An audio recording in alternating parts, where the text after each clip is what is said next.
আসসালামু আলাইকুম প্রিয় শিক্ষার্থী বন্ধুরা। আজকে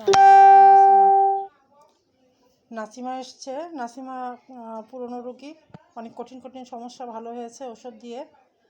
আমি শুধু আজকের একটা সিজনিয়াল সমস্যা দেখাচ্ছি।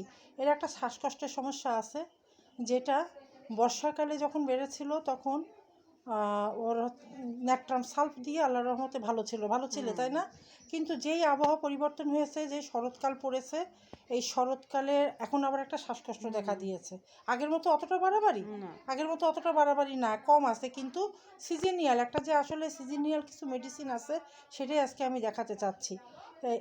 এর আজকে শ্বাসকষ্ট হচ্ছে কতদিন ধরে, এই নতুন করে যেটা এই সিজনটা পড়ার পরে এই কদিনের মধ্যে গত সালানে ওষুধ নিয়ে গেলাম, সে তো ভালো ছিল, কিন্তু এই শরৎকাল পড়ার পরে এই 2-4 দিন এরকম হচ্ছে। আচ্ছা, তার সাথে তুমি বললে গায়ের মধ্যে বমি বমি ছিল, তাই না? এটা কি বমি হচ্ছে না, কিন্তু বমি বমি ভাবটা বেশি, তাই না? সবসময় করছে, খেতে টেতে পারছো না। হ্যাঁ, আচ্ছা, এই একটা মূল লক্ষণ। শুধু এতটুকু দিয়েই ওর ওর অনেক জটিলতা ছিল। আজকে আমার একটু সময়ের স্বল্পতা আছে, তা না হলে আমি আগের ফলো আপগুলো দেখাতাম, যে জটিল জটিল সমস্যাগুলো আল্লাহর রহমতে ভালো হয়েছে। তা সেটা ইনশাল্লাহ পরবর্তীতে দেখাবো। আজকে শুধুমাত্র আমি সিজনিয়াল সমস্যাটাই দেখাচ্ছি।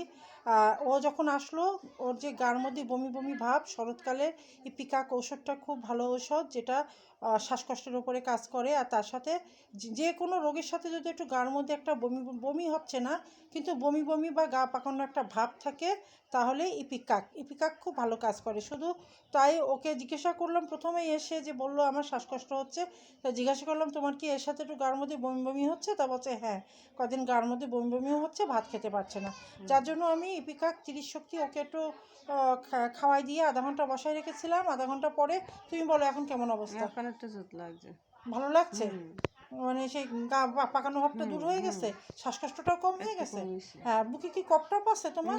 আচ্ছা, বুকে কফ নেই, কিন্তু কফ থাকলেও এটা বুকে কফের উপরে ভালো কাজ করে ইপিকাক, যদি এই শরৎকালের কফটা থাকে। আর তার সাথে তোমার পেট ভালো আছে, পাতলা পায়খানা আমাশা এগুলো কিছু নেই তো? আচ্ছা, যদি থাকে এই সিজনে, যদি ছোট বাচ্চারা যদি পায়খানাটা সবুজাভ একটা আম থাকে বা পাতলা পায়খানা হয়, তার সাথে খাওয়ার সময় বমি করছে না, কিন্তু অনেক সময় বমিও করে বা বমি বমি ভাব থাকে, সেই সময় এই লক্ষণের ওপরই ইপিকাক দিলে খুব ভালো কাজ করে। পেটের মধ্যে মুচড়ানি ব্যথা, পেট মোচড় মেরে পায়খানা হওয়া ইপিকাকের লক্ষণ, তার সাথে একটু গার মধ্যে বমি বমিও থাকে, ইত্যাদি ইত্যাদি অনেক লক্ষণের ওপরে কাজ করে। তা আজকে এই পর্যন্তই। আল্লাহ হাফেজ।